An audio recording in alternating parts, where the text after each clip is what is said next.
আমরা দেখি রাষ্ট্রের উপরে থাকে স্টেট মাফিয়া, বুঝবেন, একেবারে উপরে ওই সচিবালয় সহ বিভিন্ন জায়গায়। আরেকটা থাকে স্টেট মাফিয়া, মানে উপরের মাফিয়া রাস্তার মাফিয়া, তারা মিলেই কিন্তু জনজীবন সংকট তৈরি করে। তা আজকে ব্যবসায়ী নামে আমরা সৎ ব্যবসায়ীর পক্ষে, ব্যবসায়ীদের বিরুদ্ধে চাঁদাবাজি, ব্যবসায়ীরা এখানে যারা করবে কঠোরস্থ দমন করার পক্ষে।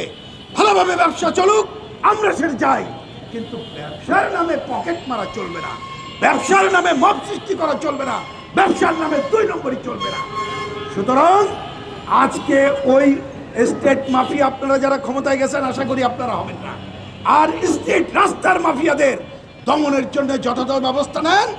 আমি রমজান মাসে কথা না বাড়িয়ে শেষ কথা বলতে চাই, আমরা দেখতে চাই এই যে যারা রাস্তা এবং বাজার মাফিয়া তাদের বিরুদ্ধে যথাযথ ব্যবস্থা গ্রহণ করে আপনারা সিগন্যাল দিচ্ছেন, আর কোন মাফিয়া এবং সিন্ডিকেটকে আমরা সহ্য করব না, তাদের বিরুদ্ধে যথাযথ ব্যবস্থা নেব।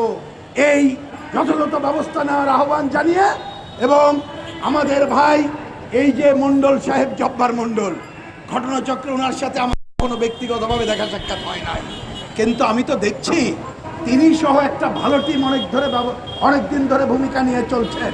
তাদেরকে বলবো নির্মমভাবে আপনারা দায়িত্ব পালন করে যান, আমরা সাধারণ জনগণ আপনাদের পক্ষে আছি এই অঙ্গীকার ব্যক্ত করে আবারও সরকারকে ব্যবসায়ী সিন্ডিকেটের বিরুদ্ধে ব্যবস্থা গ্রহণের আহ্বান জানিয়ে, এবং বাজার যাতে ঠিক মতো চলে, মানুষ ন্যায্য মূল্যে জিনিসপত্র কিনতে পারে, তার ব্যবস্থা গ্রহণের আহ্বান জানিয়ে আমি আমার কথা শেষ করছি।